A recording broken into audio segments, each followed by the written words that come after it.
प्यारे बच्चों नमस्कार। विद्या मंदिर हिंदी में आपका स्वागत है। मैंने आपको अपनी पिछली वीडियो में जयशंकर प्रसाद जी के जीवन परिचय के विषय में बताया था। आज मैं आपको जयशंकर प्रसाद जी की एक कहानी ममता के कुछ गद्यांशों के विषय में बताऊंगी तथा उसके कुछ प्रश्नोत्तर आपको बताऊंगी। ममता नामक यह कहानी प्रसाद जी की एक ऐतिहासिक कहानी है। प्रसाद जी ने ममता के माध्यम से एक बाल विधवा की करुण कथा को चित्रित किया है। रोहताश दुर्ग के प्रकोष्ठ में बैठी युवती ममता शोण के तीक्ष्ण गंभीर प्रवाह को देख रही है। रोहताश दुर्ग बिहार राज्य के भोजपुर क्षेत्र में स्थित किला है। उसके प्रकोष्ठ में जो महल का मुख्य द्वार होता है उस द्वार के पास का कमरा, उस कमरे में बैठी हुई युवती जो ममता है वह शोण के तीक्ष्ण, शोण जो सोन नदी है उसको शोण कहा है, सोन नदी के तीक्ष्ण गंभीर प्रवाह को देख रही थी। उसकी जो लहरें थी, ऊंची ऊंची उठती हुई लहरें, उसके गंभीर प्रवाह को देख रही थी। ममता जो थी वो अकेली बैठी थी और सोन नदी के तीक्ष्ण गंभीर प्रवाह को देख रही थी। ममता विधवा थी। ममता के पति का देहांत हो चुका था। बहुत ही कम उम्र में ममता विधवा हो गई थी। तो ममता विधवा थी। उसका यौवन शोण के समान ही उमड़ रहा था। ममता बहुत ही कम उम्र में विधवा हो गई थी तो उसका जो यौवन था, उसकी जो जवानी थी वह सोन के समान, सोन नदी के समान ही उमड़ रही थी। जिस प्रकार से सोन नदी की लहरें उमड़ उमड़ कर बह रही थी उसी तरह से उसकी जो जवानी थी वह भी उमड़ रही थी। मन में वेदना, मस्तक में आंधी, आँखों में पानी की बरसात लिए वह सुख के कंटक शयन में विकल थी। ममता रोहतास दुर्गपति के मंत्री चूड़ामणि की अकेली पुत्री थी तो उसको किसी प्रकार के सुख की कमी नहीं थी, परंतु वह विधवा बहुत कम उम्र में हो गई थी। अतः उसके मन में वेदना, उसके मन में जो था बहुत ही ज़्यादा दुख भरा हुआ था। वह अत्यधिक दुखी थी। मस्तक में आंधी, उसके जो मन दिमाग था, उसका जो वैचारिक विचारों में उथल फुथल हो रही थी। आँखों में पानी की बरसात लिए उसकी आँखों से लगातार दुख के आंसू बह रहे थे। तो इस प्रकार से वह सुख के कंटक शयन में विकल थी। मतलब उसको अनेक प्रकार के सुख प्राप्त थे परंतु वह सुख उसे कंटक शयन, कांटों की सैया के समान उसको व्याकुल कर रहे थे, उसको अत्यधिक दुखी कर रहे थे। मतलब अनेक प्रकार के सुख प्राप्त होने पर भी ममता को वह सारे सुख कांटों की शैया के समान अत्यधिक दुख देने वाले प्रतीत होते थे। वह रोहताश दुर्गपति के मंत्री चूड़ामणि की एकमात्र दुहिता थी। रोहताश दुर्गपति के मंत्री चूड़ामणि की वह अकेली पुत्री थी ममता। फिर उसके लिए कुछ भी अभाव होना असंभव था। मतलब उसके पास किसी भी प्रकार के सुख की कोई कमी नहीं थी। किसी भी प्रकार के सुख का अभाव होना उसके लिए असंभव था। सब सुख उसे आसानी से मिल जाते थे। किंतु वह विधवा थी। उसको जो है वह उसके पति का देहांत हो चुका था, वह विधवा हो चुकी थी। सबसे बड़ा दुख उसके लिए यही था। हिंदू विधवा इस संसार में सबसे तुच्छ निराश्रय प्राणी हैं, तब उसकी विडंबना का कहाँ अंत था।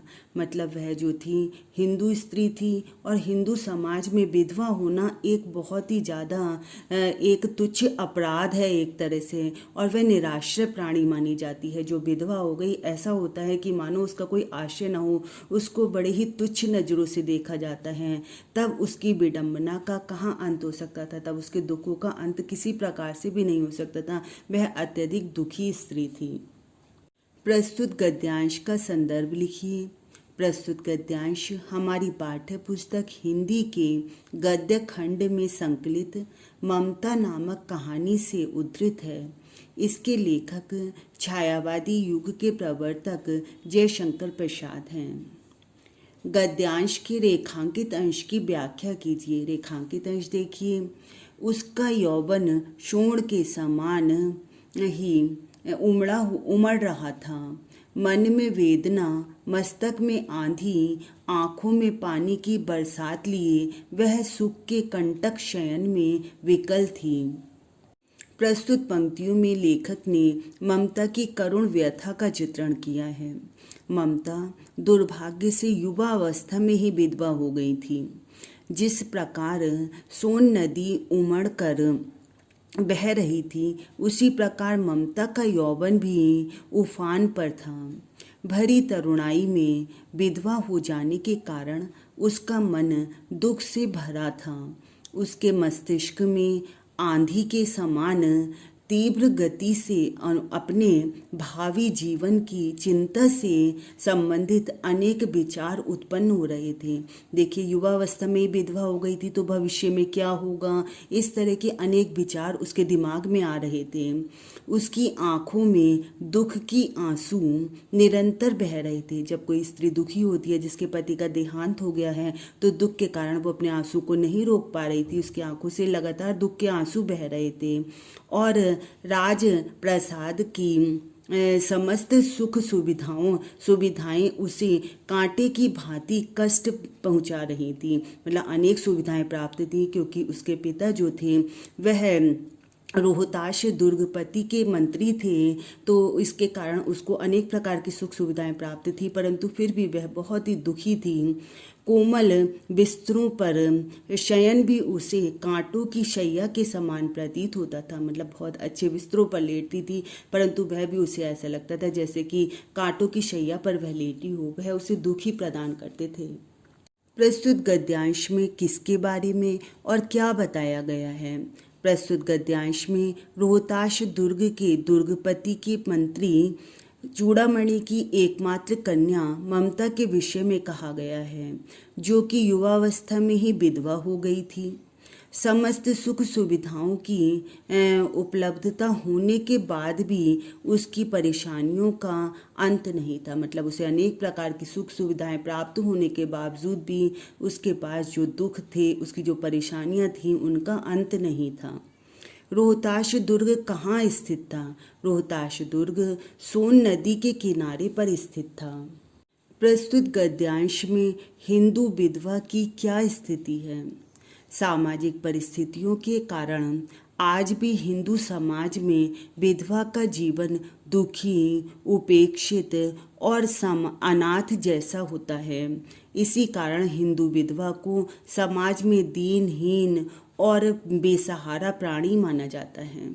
जो भी विधवा हो जाती है, उस स्त्री को बड़े ही तुच्छ नज़रों से देखा जाता है और बेचारी बेचारी उसको कहा जाता है। ममता का संक्षिप्त परिचय दीजिए। ममता रोहताश दुर्गपति के मंत्री चूड़ामणि की अकेली पुत्री थी। वह विधवा थी। उसके मन में वेदना थी, बहुत ही दुख भरा हुआ था उसके मन में। इस विरह वेदना के कारण उसके दिमाग में उथल पुथल मची रहती थी कि भविष्य में क्या करूंगी। इस प्रकार की उथल पुथल उसके दिमाग में मची रहती थी। उसकी आंखों से दुख के आंसू निकल रहे थे। अत्यधिक दुख था उसके मन में, जो कि आंसू के रूप में निकलता रहता था। ममता के पिता चूड़ामणि ममता से अत्यधिक प्रेम करते थे, परंतु ममता के कम उम्र में ही विधवा हो जाने पर चूड़ामणि अत्यधिक दुखी थे। वह ममता के भविष्य को सुरक्षित रखना चाहते थे। इसके लिए वह अपने साथ 10 सेवक लेकर आए, जो कि 10 चांदी के थाल लिए हुए थे और जिसमें स्वर्ण मुद्राएं थीं। अब उन सोने की मुद्राओं को देखकर ममता अत्यधिक आश्चर्यचकित होती है और वह ममता को बिल्कुल अच्छा नहीं लगता। चलिए अब हम इस गद्यांश में आपको उसके आगे की बताते हैं। ममता पिता के इस उपहार को देखकर दुखी होते हुए कहती है, हे भगवान, तब के लिए विपद के लिए इतना आयोजन, परम पिता की इच्छा के विरुद्ध इतना साहस। पिताजी, क्या भीख न मिलेगी? क्या कोई हिंदू भूपृष्ठ पर ना बचा रह जाएगा जो ब्राह्मण को 2 मुट्ठी अन्न दे सके? यह असंभव है। ममता अपने पिता से कहती है कि पिताजी, क्या हमारे लिए इतना, क्या भगवान को ये अच्छा लगेगा? क्या ईश्वर के परमपिता की इच्छा के विरुद्ध नहीं है यह सब? क्या यदि हमारे ऊपर कोई विपदा आएगी तो क्या हिंदू कोई ऐसा शेष ना बचेगा जो हमें 2 मुट्ठी अन्न भी हम ब्राह्मण को दे सकें? इस प्रकार से वह अत्यधिक दुखी और पिता से कहती है, फेर दीजिए पिताजी, मतलब इस धन को जो है इसको वापस कर दीजिए। मैं काँप रही हूँ, कांपती हुई कहती है कि मैं कांप रही हूँ। इसकी चमक आँखों को अंधा बना रही है। जो स्वर्ण आभूषण हैं उनको देखकर उनकी जो चमक आ रही है वह आँखों को अंधा बना रही है। प्रस्तुत गद्यांश के पाठ एवं लेखक का नाम लिखिए। पाठ का नाम ममता तथा लेखक का नाम जयशंकर प्रसाद। रेखांकित अंश की व्याख्या कीजिए। रेखांकित अंश देखिए। हे भगवान, तब के लिए विपद के लिए इतना आयोजन, परम पिता की इच्छा के विरुद्ध इतना साहस। पिताजी, क्या भीख न मिलेगी? क्या कोई हिंदू भूपृष्ठ पर ना बचा रह जाएगा जो ब्राह्मण को 2 मुट्ठी अन्न दे सके? इन पंक्तियों में महाकवि जयशंकर प्रसाद ममता के मुख से जीवन के सत्य को स्पष्ट करते हैं। ममता ने स्वर्ण आभूषणों से भरे हुए थाल को देखकर पिता से पूछने और उनके यह बताने पर यह सब उसी के लिए है, भौचक होकर कहा कि आप विपत्ति के लिए इतने धन का संग्रह क्यों कर रहे हैं? भगवान की इच्छा के विरुद्ध आपने यह बहुत बड़ा दुस्साहस किया है। हम ब्राह्मण हैं, क्या पृथ्वी पर ऐसा कोई हिंदू व्यक्ति ना बचेगा जो किसी ब्राह्मण की क्षुधा को शांत कर सके? जो मतलब किसी ब्राह्मण की भूख, जो उसके पेट की जो भूख है उसको शांत करने के लिए थोड़ा सा अन्न भिक्षा के रूप में दे सके? ऐसा असंभव है। अतः इन स्वर्ण राशियों को वापस कर दीजिए।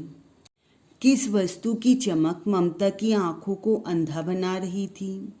थाल में रखे हुए स्वर्ण आभूषणों की चमक, जो कि ममता के पिता ने शेरशाह से उत्कोष मतलब घूस के रूप में स्वीकार किए थे, ममता की आंखों को अंधा बना रही थी।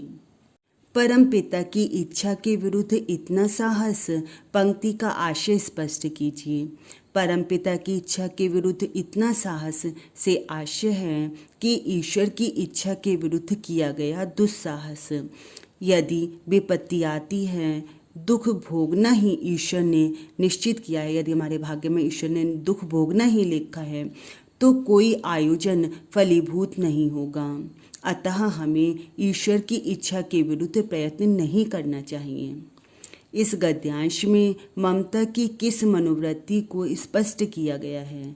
इस गद्यांश में ममता की निर्लोभता, अनुचित धन के प्रति विमुखता तथा ईश्वर व ब्राह्मणत्व में विश्वास की मनोवृत्ति को स्पष्ट किया गया है। मतलब ममता जो थी वो बिल्कुल निर्लोभी थी, उसे किसी प्रकार का भी लोभ नहीं था, तथा जो अनुचित धन, जैसे उसके पिता अनुचित जो सोना दे रहे थे उसको, उसके प्रति वो बिल्कुल विमुख थी। ईश्वर में उसका परम विश्वास था तथा वह स्वयं ब्राह्मण थी, इस बात पर भी उसको गर्व था। अतः इन सब मनोवृत्ति का ही यहाँ पर स्पष्ट किया गया है। बच्चों, मुझे उम्मीद है कि आपको ममता के शुरू के इन गद्यांशों की व्याख्या अच्छी प्रकार से समझ में आई होगी। अब आगे के कुछ अन्य गद्यांशों की व्याख्या मैं अपनी अगली वीडियोस में बताऊंगी, आप उनको अवश्य देखिएगा। मेरी वीडियोस को लाइक और शेयर करते रहिए। और बच्चों, अभी भी आपने मेरे चैनल को सब्सक्राइब नहीं किया है तो सब्सक्राइब के रेड बटन को अवश्य दबाइए। धन्यवाद।